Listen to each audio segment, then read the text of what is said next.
잠언 4장 10절부터 27절 한 절씩 교독하시고 마지막 절은 함께 읽도록 하겠습니다. 내 아들아 들으라, 내 말을 받으라. 그리하면 내 생명의 해가 길리라.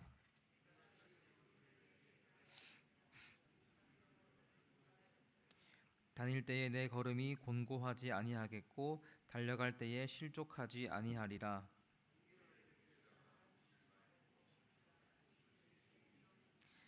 사악한 자의 길에 들어가지 말며 악인의 길로 다니지 말지어다.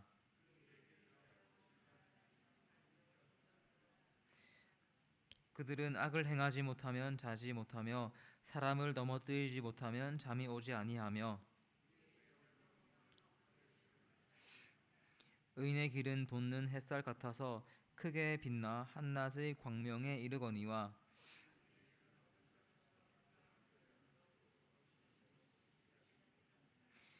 내 아들아 내 말에 주의하며 내가 말하는 것에 내 귀를 기울이라.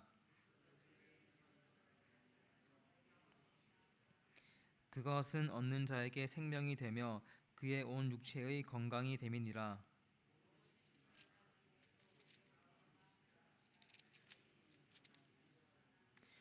구부러진 말을 내 입에서 버리며 비뚤어진 말을 내 입술에서 멀리하라. 내 발이 행할 길을 평탄하게 하며 내 모든 길을 든든히 하라.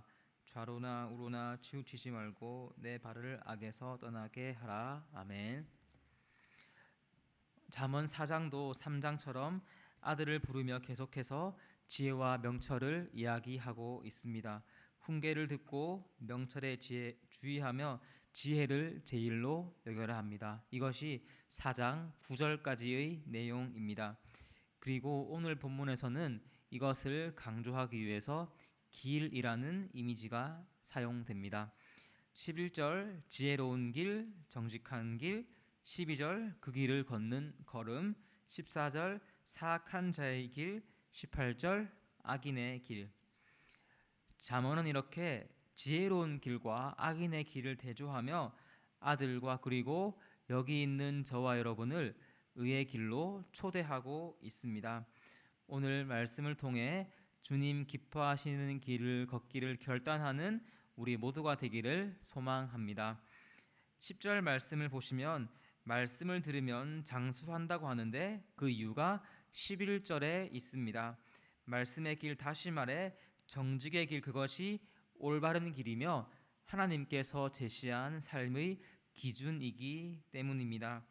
특별히 저와 여러분이 주님 기뻐하는 길을 걷는다면 12절 보시면 다닐 때에 우리 걸음이 곤고하지 않고 달릴 때에도 실족하지 않습니다. 먼저 여기서 다닐 때, 걸을 때는 일상의 평범한 삶을 말합니다. 그리고 달릴 때는 위급하고 어려운 시련의 때를 말합니다. 이 두 개를 풀어서 보면 지혜는 우리의 일상과 고난의 때를 막론하고 곤란한 지경에 처하지 않고 흔들림이 없게 해주는 힘이 됩니다. 계속해서 13절 보시면 훈계를 잡고 놓치지 말고 지키라. 3번씩이나 강조하며 이것이 우리의 생명이라고 합니다. 10절에서 지혜를 가질 때 생명이 길어진다 했는데 여기서는 아예 생명 그 자체라 하고 있습니다. 정리해보면 명철을 가지고 인생에서 생명을 누리고 흔들리지 않는 것이 지혜의 길입니다.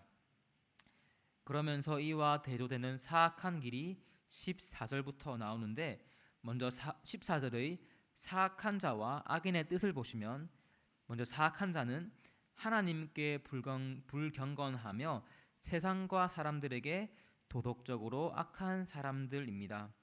그리고 악인은 질적으로 나쁘고 타락한 자들을 말합니다. 그러므로 14절에 말하는 어둠의 길은 의인이 걸어서는 안 되는 길입니다. 우리는 하나님과 이웃을 사랑하며 비둘기처럼 순결해야만 합니다. 주목해서 볼 것은 이 길을 경고하며 네 단어가 사용되었습니다. 14절 사악한 자의 길에 들어가지 말며 그 길로 다니지 말고 또 또한 여기서 끝이 아니라 15절 보시면 그 길을 피하고 돌아가라고 합니다. 우리가 살고 있는 이곳에는 여러 가지 길들이 있습니다. 황산 사거리, 미사 강변대로 등등 있습니다. 그리고 우리는 모든 길로 갈 수 있는 자유가 있고 어떤 길로 가도 문제가 되지 않습니다. 오늘 예배당 들어오실 때도 오늘은 뒷문으로 왔다가 내일은 앞문으로 오셔도 됩니다. 그런데 본문에 있는 두 가지 길, 지혜의 길과 악인의 길, 여기서 우리는 의의 길만을 선택해야 합니다. 정직한 길로만 걸어야 하고 사악한 길로는 걸어서 안 될 뿐 아니라 들어가지도 말아야 하고 심지어 그 길을 피해서 돌아가야 합니다. 우리가 이런 생각할 수 있습니다. 안 걸으면 되는 거 아닙니까? 들어가 볼 수는 있지 않습니까? 피할 필요까지 있습니까? 그러나 우리가 아는 것처럼 사람은 연약합니다. 무엇인가를 들으면 보고 싶고 보고 있으면 그 자리에 눌러 앉아서 더 보고 싶고 더 나아가서 보고 있는 것과 함께 하고 싶어집니다. 그래서 그 길을 쳐다보지도 말아야 합니다. 계속해서 16절과 17절 보시면 그 길을 걷는 이들이 누구인지 나오는데 악을 행하지 않으면 사람을 공격하지 않으면 잠이 오지 않는 완전 악에 지배된 사람들입니다. 그들은 부정한 방법으로 탈취한 떡과 술을 마시기도 합니다. 그러므로 18절 19절 보시면 주님 기뻐하시는 의의 길은 돋는 햇살 같고 반대로 악인의 길은 어둠 그 자체입니다. 의인은 생명과 구원을 보장받지만 악인은 넘어져도 깨닫지 못하는 어리석음에 갇혀 삽니다.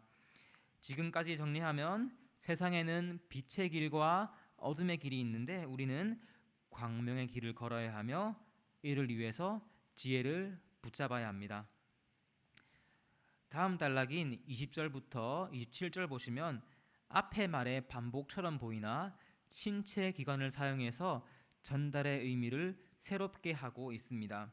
먼저 20절 보시면 아버지 말에 귀를 기울이고 21절 그것을 눈에서 떠나지 않게 하고 마음속에 간직해야 합니다. 잘 아시는 것처럼 들어오는 정보의 대다수가 눈과 귀를 통해 들어옵니다. 세상과 사람 이야기를 듣고 보며 그것이 마음속에 자리 잡습니다. 그리고 본문은 다른 것이 아니라 지혜와 훈계를 듣고 보고 마음에 새기라고 합니다. 그리고 이 마음을 잘 지켜야 하는데 이것에서 생명이 나오기 때문입니다.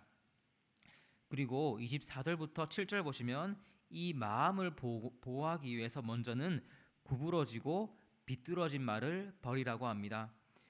야고보서 기자가 말하는 것처럼 혀는 작은 지체이지만 그것을 어떻게 사용하느냐에 따라서 온 몸의 방향이 결정됩니다. 악의 말을 한다면 악의 길을 걸을 것이고 선한 말을 한다면 선한 길을 걸을 것입니다.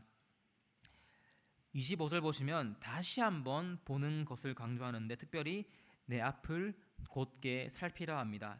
곁눈질 하지 말라 합니다. 이것이 무엇을 말하겠습니까? 밝은 길, 지혜의 길만을 주목해서 보아야 하며 그리고 26절 그 길을 따라 모든 발걸음을 주의해서 걸어야 합니다. 천줄로 생각하는 자는 넘어질까 조심하라는 말씀으로 겸손하게 살아야 합니다.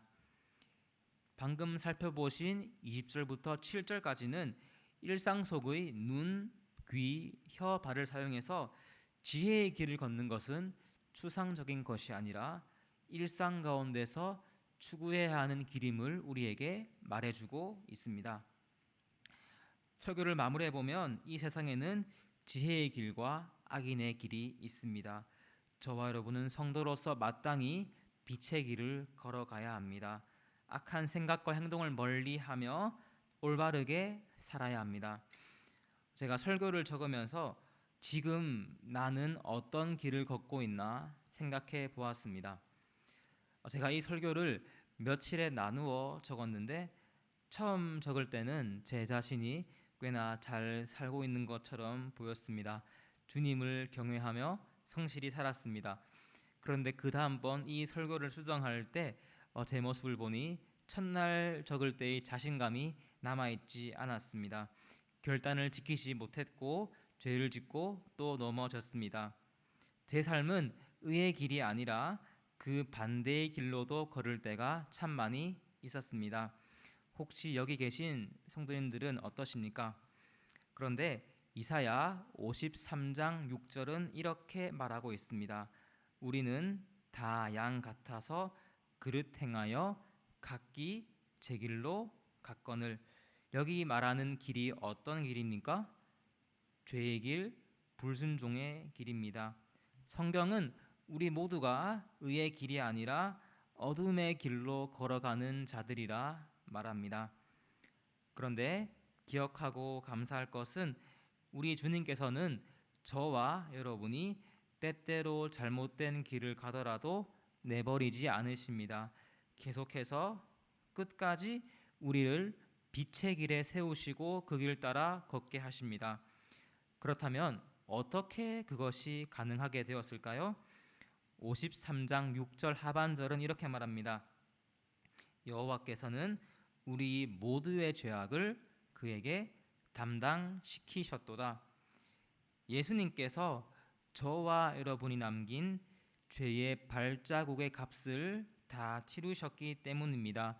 십자가에 달리심으로 모두 해결하셨기 때문에, 그래서 지금부터 영원까지 여호와가 친히 우리의 목자 되사 모든 걸음을 인도해 주십니다.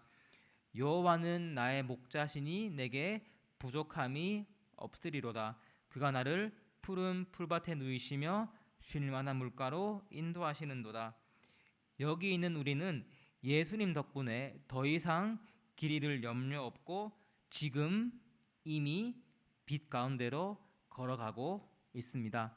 그렇다면 이제 저와 여러분은 어떤 삶을 살아야 할까요?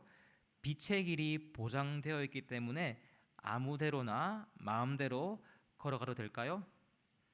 오히려 주님께서 생명길을 보이시고 그 길을 이미 주님과 함께 걷고 있기 때문에 악의 길을 멀리 해야 하고 멀리 하는 것입니다. 주님과 함께하는 이 길이 너무 좋기 때문에 눈과 귀와 혀와 발을 사용해 마음을 지켜나가는 것입니다. 이 길밖에 없기 때문에 주님 손 꼭 잡고 순종해 나가는 것입니다. 여기 있는 우리 모두가 언제나 영원토록 빛의 길에 세우시고 걷게 하시는 예수님을 기억하며 잠잠히 그리고 끝까지 의의 길 걸어가기를 소망합니다. 기도하시겠습니다.